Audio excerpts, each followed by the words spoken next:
स्वाहा।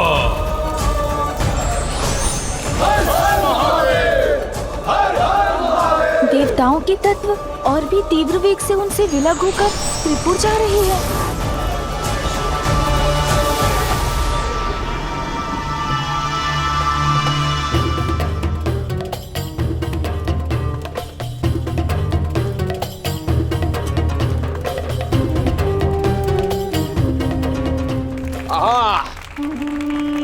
यही है वास्तविक आनंद, ये नृत्य, ये संगीत, ये मदिरा। दिव्य पुरुष ने उचित कहा था, जीवन सार्थक तो अब हुआ है। ये सत्य है, ये मंदिर से बड़ी है ये मदिरा, ये आनंद। अब त्रिपुर में ये आनंद उत्सव नहीं रुकना चाहिए। लाओ और मदिरा लाओ।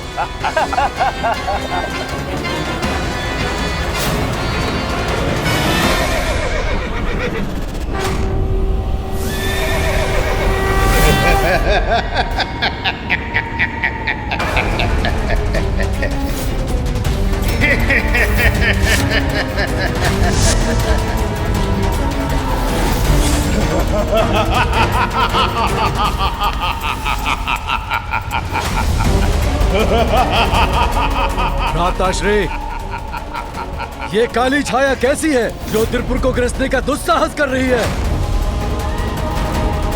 जो भी है हमारे समक्ष आओ, अन्यथा मृत्यु के लिए तैयार हो जाओ।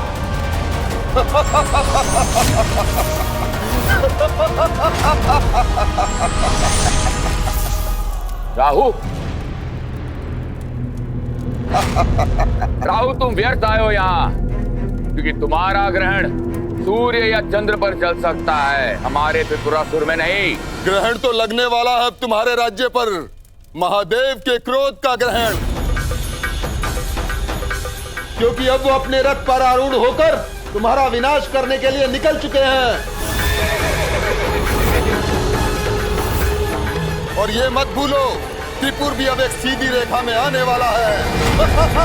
तुम्हें वो वरदान तो स्मरण है ना, जब सहस्त्र वर्षों में हमारे त्रिपुर के तीनों पुर एक सीधी रेखा में स्थिर हो, और जब शिवजी अपने एक ही बाण से हमारे तीनों पुरों पर प्रहार करें।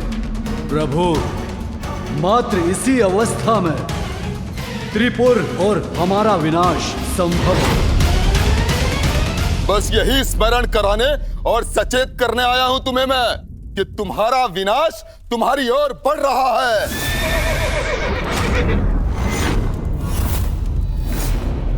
इसलिए मेरे प्रिय असुरों, यदि किसी उपाय से अपनी रक्षा कर सकते हो तो कर लो, क्योंकि बहुत कम समय शेष है तुम्हारे पास।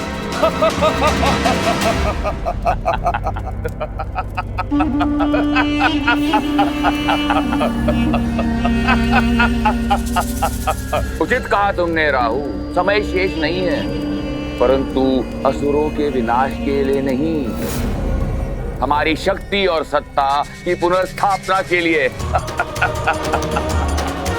गुरु शुक्राचार्य और त्रिपुर राज्य के स्वप्न को पूरा करने के लिए है। राहु, जो तुम समाचार लाए हो उससे कहीं अधिक भयावह दृश्य नहीं है ये। प्रभु महादेव हमारे विरुद्ध खड़े हैं, किंतु हम तो वर्षों से इस गुप्त असुर सेना का निर्माण कर रहे हैं।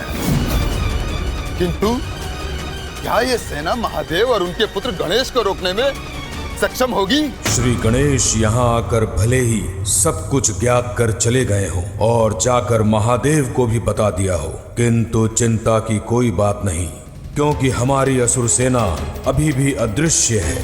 अब स्वयं महादेव देखेंगे कि कैसे असुर विनाश करने में सक्षम है। समस्त संसार में अच्छाई का नाश कर असुर सेना अपने अनुसार नवीन सृजन करेगी।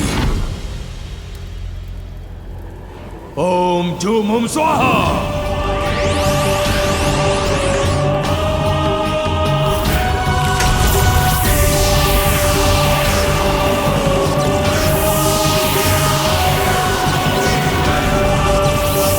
स्वाहा स्वाहा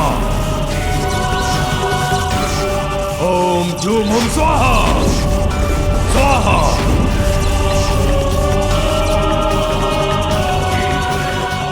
अब देखता हूं हमारी असुरी सेना से संसार की रक्षा कौन करता है। ओम झूम हुम स्वाहा।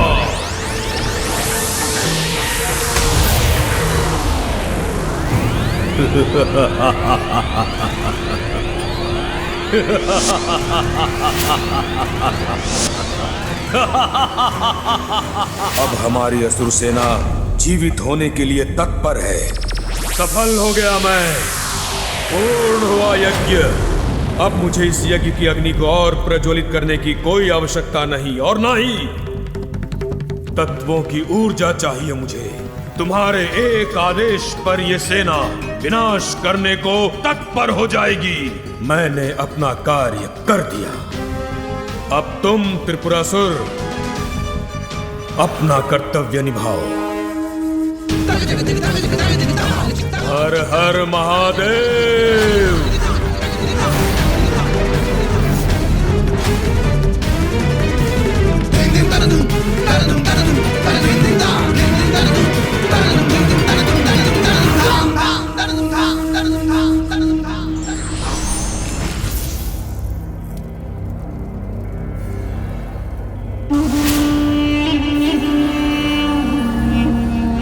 असुरों और देवताओं के महासंग्राम के लिए तैयार हो जाओ। एक ऐसा महासंग्राम जहां विजय अवश्य असुरों की ही होगी। सृष्टि का नवीन इतिहास रचेंगे हम असुर।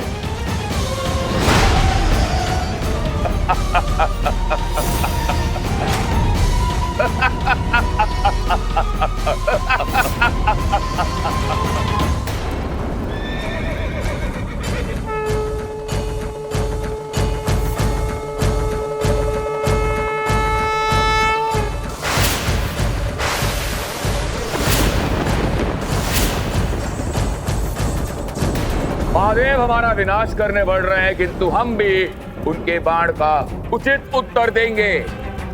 हमारे महाअसुर बाण से, हमारे महाअसुर बाण से। त्रिपुर असुर योद्धा उठो और भयानक सर्वनाशक बाण की आकृति लेकर नष्ट भ्रष्ट कर दो उस बाण को जो बाण ही नहीं है, उस धनुष को जो धनुष नहीं है, उस रथ को जो रथ ही नहीं है।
अब जाओ मेरे महाअसुर बाण और नष्ट भ्रष्ट कर दो महादेव के रथ को।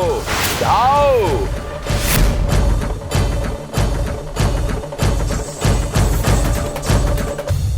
जाओ जाओ।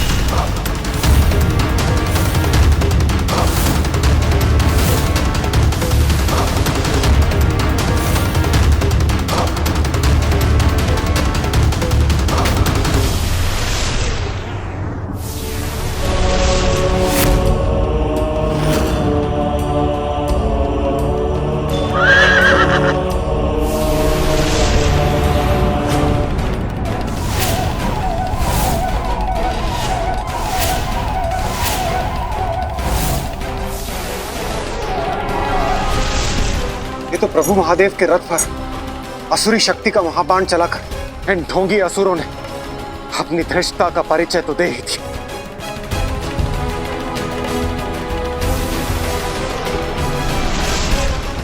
उस असुर बाण का तो शीघ्र कोई उपाय सोचना होगा।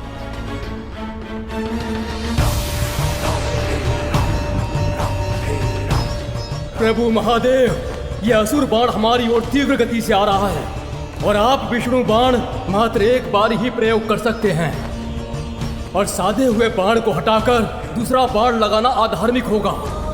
अपनी रक्षा के लिए त्रिपुरासुर ने ऐसा उपाय किया है जिससे हम सब फंस गए हैं।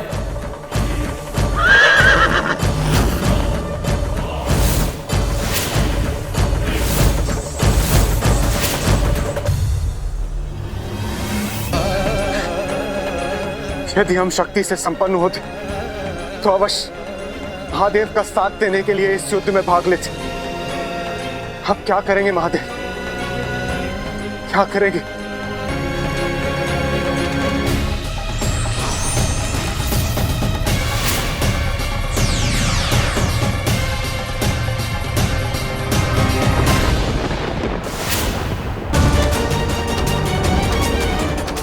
विश्वास है मुझे, पिताश्री विष्णु अग्निबाण का प्रयोग कर अपनी रक्षा नहीं करेंगे।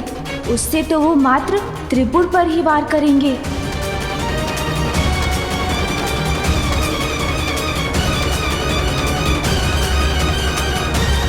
मुझे अभी कुछ करना होगा।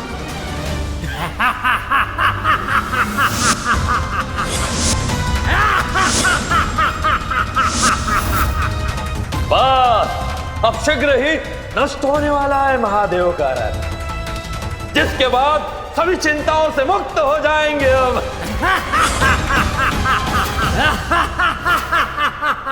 माँ, मुझे पिताश्री की सहायता करने जाने की अनुमति दीजिए।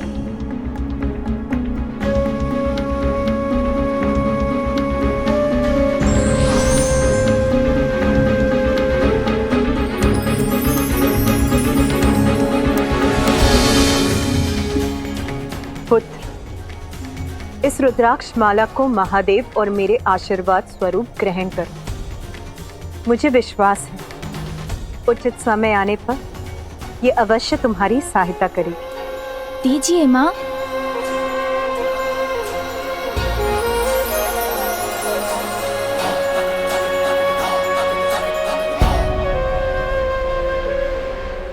प्रणाम माँ।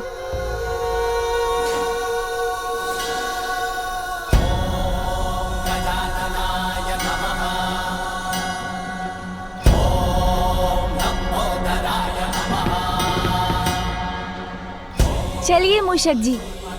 चलिए प्रभु।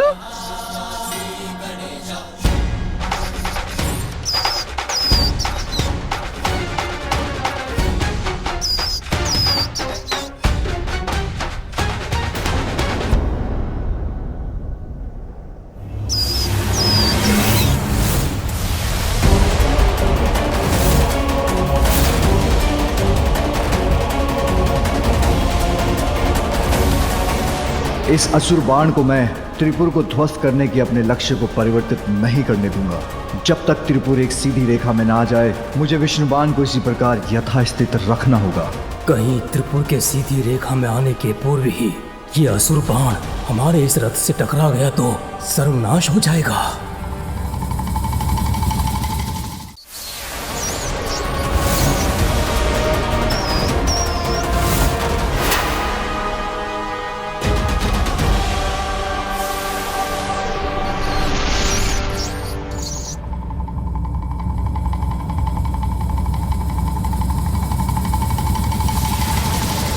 असुर गुरु शुक्राचार्य हमारी सफलता देखकर अत्यंत प्रसन्न होंगे।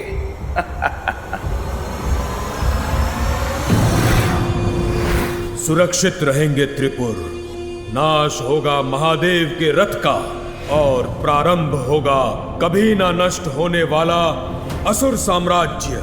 मैं सफल हुआ।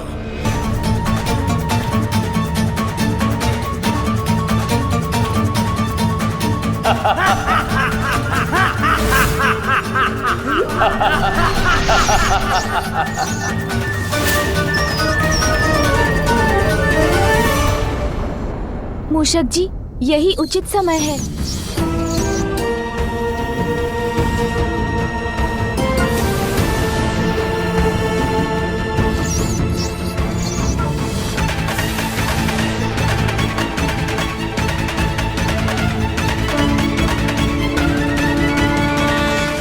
समय के रहते श्री गणेश जी वहां पहुंच भी गए तो वो विशाल काया असुर अस्त्र का सामना कैसे करेंगे?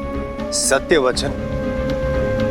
अपने पिता की सुरक्षा हेतु कहीं गजानन स्वयं को अति विशेष संकट में तो नहीं डाल रहे? ऐसा संकट जिससे निकलना स्वयं के लिए असंभव हो? नारायण नारायण।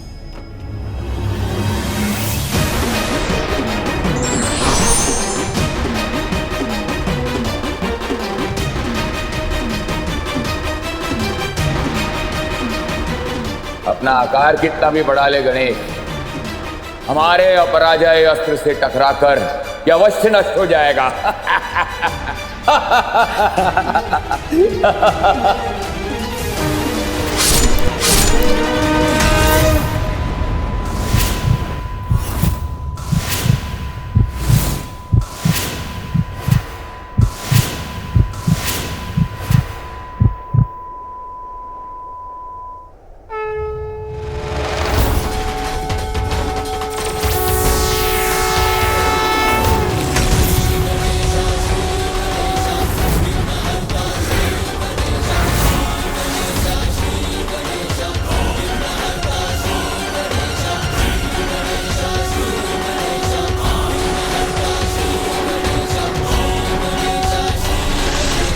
गणेश ने तो ये बाण ऐसे झेल लिया जैसे कुछ हुआ ही ना। अब क्या करूं मैं?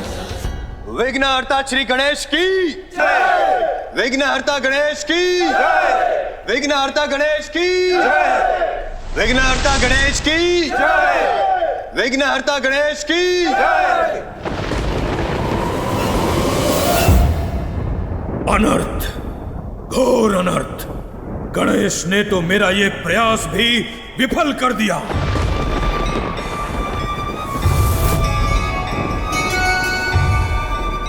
त्रिपुर सीधी रेखा में आ रहे हैं, अर्थात अब पिताश्री द्वारा उनके नष्ट होने का समय आ गया है।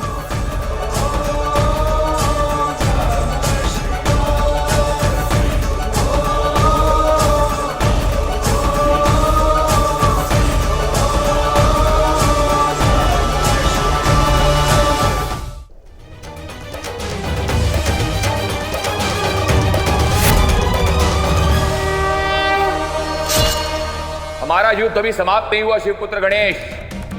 तेरी अजय असुर सेना शेष है अभी। एक ओर का वार तो तुमने रोक लिया, परंतु जब सारी दिशाओं से घेर कर तुम पर आक्रमण होगा तो तुम इस आक्रमण को रोक नहीं पाओगे। महादेव का रथ नष्ट होकर ही रहेगा।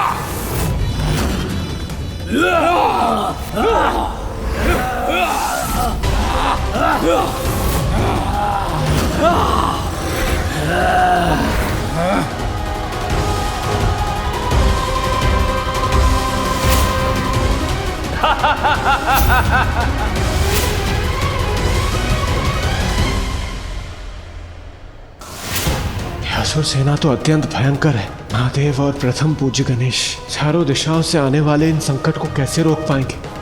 देखो देखो कैसी अनंत सेना है ये, जिसका तुम कुछ नहीं बिगाड़ सकते।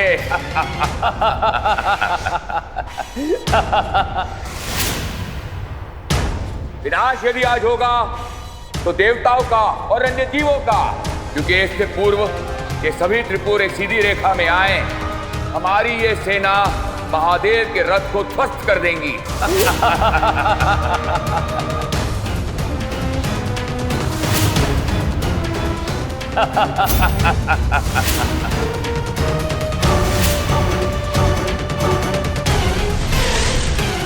सत्य एकाकी भी हो तो भी सौ झूठ पर भारी पड़ता है। धर्म परीक्षा लेता है, कभी साथ नहीं छोड़ता। ये दोनों जिसके साथ हैं वो कभी पराजित नहीं होता।